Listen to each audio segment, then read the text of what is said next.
Soya mokili, Nzambe ozali nyonso ya mokili, Nzambe ozali nyonso ya mokili, Yesu Yesu, Nzambe ozali nyonso ya bana Kongo, Nzambe ozali nyonso ya bana Kongo, Nzambe ozali nyonso ya bana Kongo, Yesu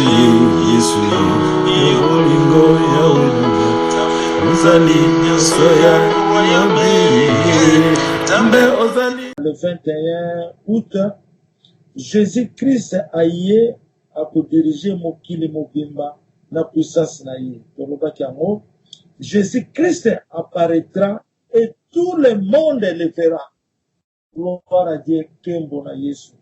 Jésus-Christ apparaîtra et tout le monde le verra.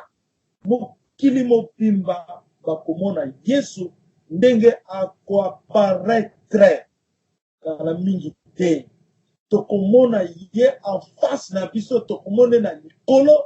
Mokili mobimba alobi bien que tout le monde le verra. Pona ekozala sonnerie trompette kopeta mutu nyonso yeba ke mokolo mokili amonisami na mabele. Bon, tokei na nani eza paraîtra wana na leki wana eza kotala ngai moko nakike na mosusu Nzambe azoloba awa ozali ero pe oponama, ozali ero pe oponama wana zoloba omona na ye ozali ero pe oponama na kati ya message oyo Nzambe pe asali bana na ye oyo baponama bazali pe ba ero baponama pe oyo ngai nazolia bino pe kozolia yango ozomona sikoyo toke na mosusu bon oyo tosuti lelo yango oyo oyambi Yesu obotami na royaume. Oyambi Yesu obotami na royaume. Répétez le sous oyambi Yesu Masia obotami na royaume. Donc awa Nzambe azolobela biso. Alléluia. Alléluia. Amen, amen, amen. Amen, Sa Majesté. Amen, Papa. 18, 3, 20. Apocalypse 3, verset 20. Amen. Je lis au nom du Seigneur Jésus. Voici, je me tiens à la porte et je frappe. Si quelqu'un entend ma voix et ouvre, j'entrerai chez lui, je souperai avec lui et lui avec moi. Amen. Et lui avec moi. Amen. Et lui avec moi. C'est lui qui entend ma voix. C'est lui qui entend ma voix. C'est celui qui cherche. C'est celui qui cherche parce qu'elle dit, mes brebis connaissent ma voix. Et nous qui sommes des Judas, de lui, ses enfants propres, est-ce que vous n'avez pas si côté la voix c'est le royaume. La voix de Dieu c'est le royaume par la puissance du Saint-Esprit. Parce que nous sommes le temple du Saint-Esprit. Il y a mon biloko to tango yo. Esengeli to yamba yango malamu. Les 7 côtés de l'homme malheureux. Tala liloba pesi biso. Pona yango to ngo lobabo. Oyo ayebike. Oyo ayebike. Ayamba nanu Yesu te. Alléluia. Alléluia. Amen, Papa. Amen, Papa. Amen. Amen, amen.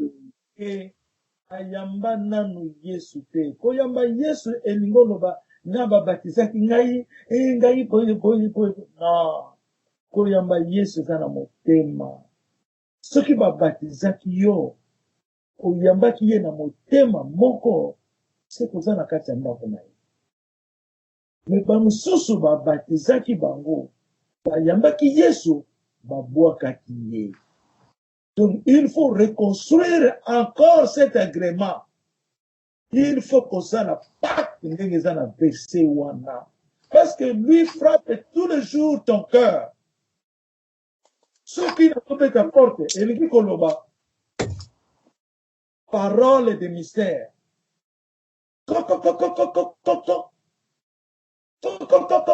C'est la connaissance, c'est la parole. La parole qui parle, qui sonne, et zoloba, comme la trompette. Quelqu'un entend cette parole et accepte cette parole. Ayami Yesu. C'est abotami na royaume. Oyo ayebiki. Oyo ayebiki. Aboka ki Yesu. Asanza ki ye. Aujourd'hui, na kati ya mitema na bino. Ososola. Yesu ya liboso. Limbisa ngai. Na makunyoso na salaki. Na karaktera mabena lobaki. Eza lokola na bwakaki. Eza lokola na bwakaki serment na ngai devant yo. Eza lokola na milongolisaki ke nga naza mobali na bateme na yo. Na longwaki naza mona na yo. Na masumu na salaki. Konga na yambaki yo na makila na yo. Na bikaki. Me na tengami nzambe. Na zongi na sa makolo na yo.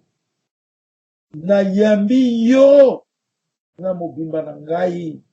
Na yambi yo na motema na ngai. Na yambi yo na bosolo ya liloba. Na kombo ya royaume. Na lingyo ya kofande pai na nga na fongoli porte. Ndenge papa bakana pai. Na fongoli porte. Ya kofanda. Ya kanasana na yo. Yo za vi. Na ina vivre na yo. Bande konanga. Bosa na ngo lelo. Avant tout ça prière. Oyambi Yesu obotami na royaume. Pona nini nzamba yebike batu bayamba Yesu. Me pona nini nzamba zo repetango. Nzamba zo mona ke mingi babwaka Yesu. Mingi baza ba hypocrite. Mingi baza ba hypocrite. Mingi ba komi na place ya nzambe. Ba imagination fausse. Eza kobwaka nzambe. Wana nzamba monike alingite bana na ye balela na mokolo wana ya kotela mala likolo. Alingite aloba je te connais pas. Ngana salaki prophète ya aloba je te connais pas. Alingi amote. Alingi que nous tous nous soyons sauvés. Ce qui nzamba répétango, il faut contrôler la sagesse de Dieu. Il faut perfectionner dans la sagesse du Père de l'Éternel. On a mis nzamba lobi likamama. To lobi na lobi teke bo benga nga, bo loba nga ke na yambi yo ndenge bosalaki na mama wana kuna. Non, ce n'est pas ça. Ça vient du cœur. Ça vient de toi-même. Faut faire la repentance. Faire la repentance. Bosala ngo tina banda kuna bino. Bosala ngo ler nyonso. Bo benga nga te bo loba na ngai, papa na yambi yo. Non. Ce n'est pas ça. Na molimo santo, oyo lelo eza mokolo na ye. Oyo lelo eza mokolo na ye. Baptiser les disciples par le feu de Dieu. Qui est le feu de Dieu? C'est Emmanuel. Oyo eza ngulu munene pona bana nzambe. Oyo badimaki na royaume. Bazonga na royaume lelo. Kozonga na royaume lelo, tango ekoki, tango ifweni. Le temps est achevé. The time is there now. Na Kiswahili na olobani. Tango ekoki, nizongisama na makolo ya nzambe na yo. Nzambe limbisa ngai, na bwakaki yo. Limbisa ngai, na kutikala kaka mwana na yo. Limbisa ngai. Limbisa ngai. Oh, nyonso na salaki ya mabe. Pendant le temps du royaume. pendant na kota na royaume. Pardonne-moi, na lobaki makamama beza, malamu te na miso na yo. J'ai critiqué les gens, j'ai fait tout ce que je peux faire. Pardonne-moi, mon Seigneur. Je t'ouvre la porte maintenant. Je t'accepte. Tu es mon bouclier, mon rocher. Tu es mon Père de l'éternité. Tu es mon Père berger. Tu es toute ma vie. Hosanna, Hosanna. Vis en moi, je vis en toi. Et tu oublies ce que tu as fait le mal. Et ne le fais plus encore. Ne le fais plus encore. C'est ça le message d'aujourd'hui. C'est le message du Saint-Esprit. Que nous vivons en Saint-Esprit. Que nous soyons son temple aujourd'hui. Que nous soyons son temple aujourd'hui. Alléluia. Kembo na Yesu. Kembo na Yesu. Ozali Nzambe. Okotikala seko Nzambe. Kembo na Yesu Masia. Emmanuel. Nous fêtons. Nous célébrons maintenant. Nous célébrons. Nous fêtons la journée de Jésus-Christ en Emmanuel. Au nom du Père, du Fils et du Saint-Esprit. Tout le temps maintenant que nous parcourons, c'est le temps de Jésus-Christ. C'est le temps de la vérité. Le temps de la vérité qui est grand. Le temps parfait maintenant. Nous vivons par Emmanuel. Dieu est avec nous. Dieu est parmi nous. Le royaume est avec vous. Le royaume est en nous seuls. Au nom de Jésus-Christ de Nazareth. Méditons. Concentrons-nous. Sachons bien que le Seigneur, le roi des rois, Jésus-Christ, est avec nous.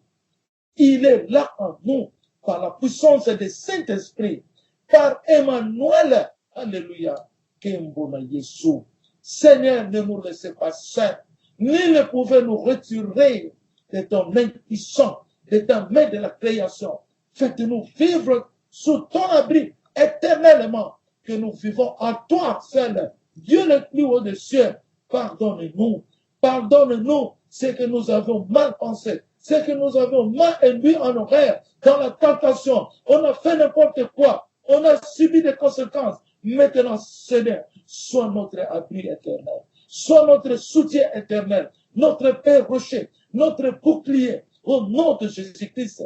Notre Père, Papa de Dieu. Que nous vivons en Emmanuel. Au nom de Jésus-Christ de Nazareth. Pardonne-nous.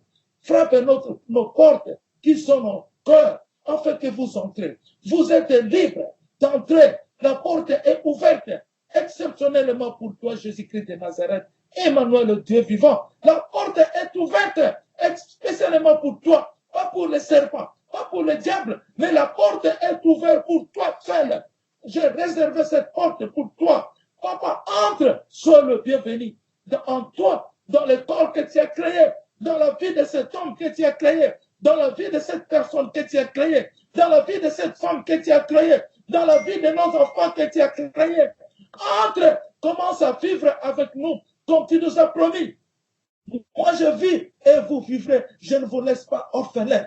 Alléluia. Vous me verrez, mais le monde ne me verra pas. Merci Seigneur pour la gloire. Aujourd'hui, nous sommes nés encore. Nous sommes nés en toi, Jésus-Christ et Saint-Esprit, Emmanuel, afin que nous devenons les enfants dans la maison des royaumes, dans l'éternité de Dieu. Conduis-nous, faites-nous vivre abondamment par ta sagesse, par ton grandeur, par tes bontés, par la grâce de l'éternité qui nous est apparue.